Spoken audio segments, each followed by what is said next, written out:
Nay, ito pala yung manliligaw number 1 ko. Approve ba sa'yo? Hello po, tita. So, ikaw pala yung manliligaw ni Scarlett? Ano ang kaya mong ibigay sa anak ko? Hindi man po ako mayaman, pogi naman ako. Pas sa walang pera? Sa daming luho ng babaeng to, hindi mo mabubuhay yung anak ko. Di naman importante yung pera na eh. Basta pogi. Next! Lu, mukhang pera to. Oh. Hi, tita. So, anong kaya mong ibigay sa anak ko? CEO yung tatay ko. Meron po kaming sports car, tapos malaki po yung bahay namin. Mayaman pero mukhang mabaho. Charger to ah. Bibigyan sana kita ng 1,000,000. Bahala ka dyan. 1,000,000? Hoy, babalik ka dito! Nay, puro ka next. Gustong gusto ko na magka-jowa. Siyempre, gusto ko yung perfect na lalaki para sa'yo, anak. Hello po, tita. Oh, anong kaya mo ibigay sa anak ko? Hindi po ako mayaman, tita. At hindi rin po ako sobrang gwapo. Pero malinis po ako sa katawan. At marunong din po ako maglinis ng bahay at ng mga plato. Wow! Ganito yung gusto ko lalaki para sa'yo, anak. Kaya etong award-winning Wise Cleaner ang gamit ko kasi ito ang the best dishwashing liquid kit. Tara, samahan niyo ako gumawa ng dishwashing liquid. Nabili ko nga pala tong kit na to for only 250 pesos at ito yung mga laman niya. Siyempre, importanteng basahin niyo muna yung instructions. At ayun na nga, nag-umpisa na tayo. Naglagay lang ako ng 14 liters sa timba namin. At ang unang nilagay ko ay itong bubble booster. Susunod ay nilagay ko na rin yung surfactant. So kailangan paikot niyo tong ilagay. O diba, para ka lang nagluluto. Nag-set lang ako ng timer for 20 minutes para hintayin matunaw lahat ng ingredient. Pagkatapos nun ay haluin nyo na mabuti at ilagay nyo na yung premix bottle. So ito pala nabili ko ay calamansi flavor at ito na yung magiging kulay ng dishwashing liquid natin. Nilagay ko na rin pala yung thickener para maging malapot na yung dishwashing liquid natin. Pero dahan-dahan lang guys ha. At ayun, tinakpan ko na at babalikan natin for 24 hours. So mukhang okay na at bumili din ako ng mga bote. Dito ko ilalagay yung mga dishwashing liquid. Naisip ko lang na perfect pala to maging business kasi madali lang gawin at madami ka rin magagawa. Nagprint lang ako ng mga stickers at ayan, pwede na natin siyang ibenta guys. Kung ako tatanungin nyo, super worth it nitong Wise Cleaner. Perfect! Anak, pakasalan mo na to. Sige. Pwedeng kiss the bride na agad. Dapat may 5 apo na ako bukas ha. Maawa ka naman sa kifi ko, Nay. Hi guys, so alam niyo naman yung nangyari and magsasalita na ako kasi syempre ayoko din naman kayong parang walang idea kung ano nangyari. Ngayon, naalis ako ng bansa kasi gusto ko muna magmuni-muni. Pupunta muna ako ng Japan para makalimutan ko yung mga nangyayari dito sa Pilipinas. So 5 AM yung flight ko and ito na yung mga gamit ko. So first time ko talaga mag-solo travel and kinakabahan ako. So tara, samahan niyo ako. Guys, nasa airport na ako. Kinakabahan ako. Mag-isa lang ako dito ngayon. Wala. Ganyan talaga ang buhay. Kaya natin to guys. Sasakay na ako sa airplane. Iiwan ko muna ang Pilipinas dahil sobrang sakit. Hahanapin ko muna ang sarili ko. On the way na tayo sa Sapporo. Kain guys!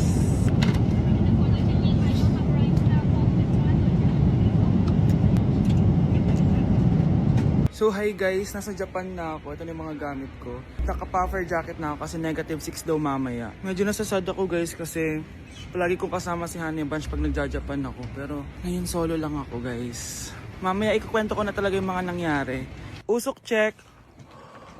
Guys, tignan yung mga snow. Grabe. Lakas kasi na snowfall kanina kaya ganyan yung itsura ngayon. Balot na balot sa snow. Ang tataas. Wow, nag-i-snow. Sana nandito si Honey Bunch. Namimiss ko siya. Bunch! Honey Bunch! I love you. So, sasabihin ko na sa inyo guys kung ano talaga yung nangyari. May pa yung snow. It's a prank! Wala maghihiwalay. I love chapter kasi 5 years na kami ni Honey Bunny. A new chapter is getting ready right Grabe now. guys, oh! Relationship goals talaga. Nag-i-snow, tas kayo lang dito. Yes! So, literal na kami lang. I love you so much. Mwah! Grabe, na-snow na yung mga luggage namin. Kaya pa, Bunch? Bilis. Tara na. Happy anniversary! I love you. Walang maghihiwalay ah. Yes, no. Anak? Oh, Nay. Kising ka pa? May ibibigay lang ako sa'yo. Oh, eto. Good luck to, ha? Dreamcatcher to, Nay ah. Oo anak, ang sabi nila, magsabi ka lang ng wish mo dyan, matutupad. Malay mo naman, di ba? Thank you, Nay. Dreamcatcher. Matry nga to. Sana maging top 1 ako sa klase namin. Anak! Congrats! Bakit po, Nay? Ikaw daw ang top 1 sa klase nyo! Totoo ba, Nay? Totoo nga to.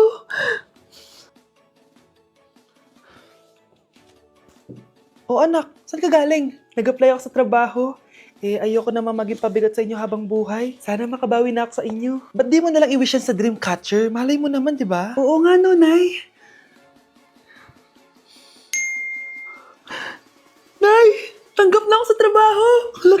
sahod ko. O, di ba? Sabi ko naman sa'yo, anak eh. Deserve mo yan. Nay, sa wakas, makakabawi na rin ako sa inyo.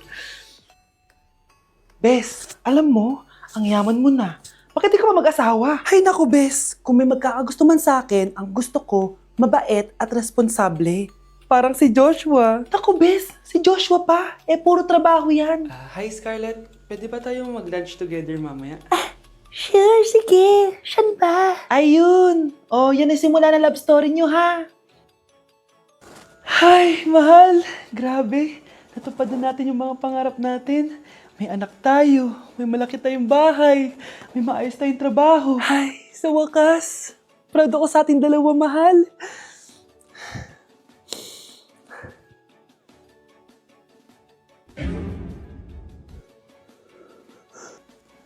Mahal?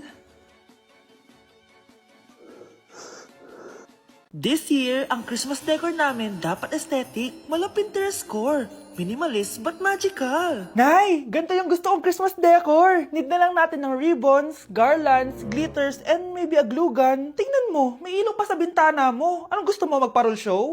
Nay, trust the vision. Sige, basta, huwag kang gagastos ng bongga, ha? Wow, ang ganda nito. Grabe, ang dami ng tao. Christmas season na nga talaga. Okay, good. Secured. Ayan, all added to basket na. Ayan, secured na talaga.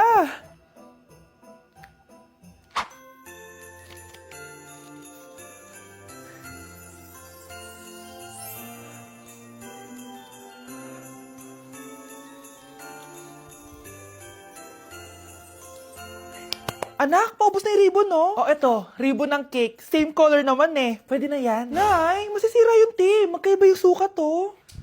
Nay, ba't mo inopin yung electric fan? Mainit kasi. Ay, Diyos ko, ang kintab ng pusa. Ang gulo na tuloy. Gusto ko lang naman maging maganda to eh. Anak, maganda naman, oh. Tingnan mo. At least, nagkaroon tayo ng mother-daughter bonding. Parang okay naman. O, di ba? I'm the OG interior designer.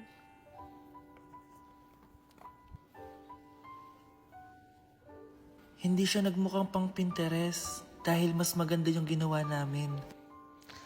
Eto, Nay, para sa'yo. Oh, ano to, anak? Nakita ko kasi yan sa National Bookstore. Tapos naalala ko, di ba gusto mo ng planner na galing sa mga coffee shop? Kaya binili ko na yan. Baka maging acidic pa tayo kakakape natin. Makuha lang yung planner na gusto mo. Tsaka binilhan din pala kita ng pouch. Lagayin mo na kung ano-ano, Nay. Oh. Aw, thank you, anak. Welcome, Nay. Tay, ano? I-explain mo na sa akin. Kung bakit nakaburo si nanay, ha? Bakit ka ba naniniwala dun, ha? Ang totoo mong nanay, busy. Di ba sinabi ko na to sa'yo? Pero, Tay! Wala nang pero. Huwag mo akong hintayin magalit, Scarlett. Di mo magugustuhan.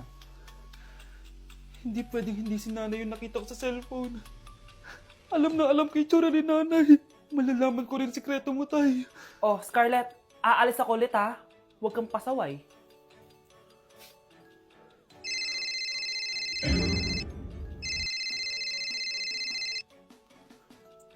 Nasa yung cellphone ko? Hello po. Pwede na po maklaim yung 10 million peso na galing sa insurance ng namatay niyo pong asawa. Insurance? Pasaway ka talaga? Pinatay mo ba si nanay, ha? Para makuha yung insurance niya? Hindi mo naiintindihan, anak. Napakahayop mo! Tatawag ako ng pulis! Itigil mo yan, anak! Nay, buhay ka? Oo, anak. Nagtago ako. Pag nagsumbong ka sa pulis, masisira lahat ng plano namin ng tatay mo. Hindi ko maintindihan. Ano nangyayari? Pinatay ko ang kakambal ng nanay mo. Para maniwala sila na siya talaga ang namatay. At makuha natin ng mga pera sa insurance. Sawang-sawa na ako sa buhay na to! Marami akong pangarap, anak! Gusto ko na gumanda yung buhay natin! Naririnig niyo ba yung mga sarili niyo, ha? Hindi ba kayo natatakot sa mga pinaggagawa niyo? Kung yayaman tayo sa maling paraan at sa paraan na magtatago ka sa pulis, Nay, itigil niyo na to, please! Please lang! Nay, kamusta na po kayo ni tatay? Eto anak, okay naman. Ikaw, kamusta ka na? Eto Nay, malapit na ako matapos ng college. Sana paglabas niyo ni tatay, marami na akong ipon. Huwag kang mag-alala anak, konti panahon na lang. Magkakasama ulit tayo ng tatay mo. See you, Nay. Miss ko na kayo. See you soon, anak. Grabe, ang pangit ko pala dati ng bata ako. Sino itong tumatawag? Hello? Scarlett, wag na wag kang papasok bukas sa school, ha? Ha? Bakit? Sino ka ba? Basta, sundin mo na lang ako, please. Ano yun? Ang weird. Oh, anak, hindi ka pumasok? Ah, opo, Nay. Masakit po yung pagkaramdam ko eh. Ah, pagaling ka, anak, ha? Anak, yung school mo, nasusunog. Nasusunog, Nay. Totoo nga yung sinasabi ng caller kanina. Grabe. Buti na lang, anak, hindi ka pumasok sa school ngayon. Sino na naman tumatawag na to? Hello? Sino to? Scarlett, wag na wag kang matutulog ngayong gabi, ha? Ikaw na naman? Paano mo nalalaman yung mga yan, ha? Scarlett, please, sundin mo na... Anak, matutulog na ako, ha? Ikaw din, huwag ka na magpuyat. Ah, sige po, Nay. Tatapusin ko lang po itong pinapanood ko. Kung hindi ako matutulog, ano namang gagawin ko buong gabi? Matutulog na lang ako. Baka niloloko lang ako ng caller na yun. Nay! Nay! Gising, Nay! Ano nangyari, anak? Binabangungot ka, Nay. Buti gising ka pa. At nagising mo ako. Sino ba talaga yung caller na yun? Sino ka ba talaga, ha? Bakit alam mo lahat ng mga masasamang mangyayari? Gusto mo ba talaga ako makilala, Scarlett? Oo, dahil hindi ako matatahimik. Magkita tayo malapit sa puno ng mangga. Hello? May tao ba dyan? Hi, Scarlett. Ikaw ba yung caller? Gusto mo ba talagang makita kung sino ako? Oo. Ako ikaw, Scarlett. Galing ako sa future. Ikaw ako? Kailangan kong ayusin yung mga nangyaring masama. Paano? Paano nangyari yun? Basta, Scarlett, ayusin mo yung mga desisyon mo sa buhay, ha? Sige na, baka mahuli pa ako ng mga humahabol sa akin. Sandali! Sino humahabol sa'yo?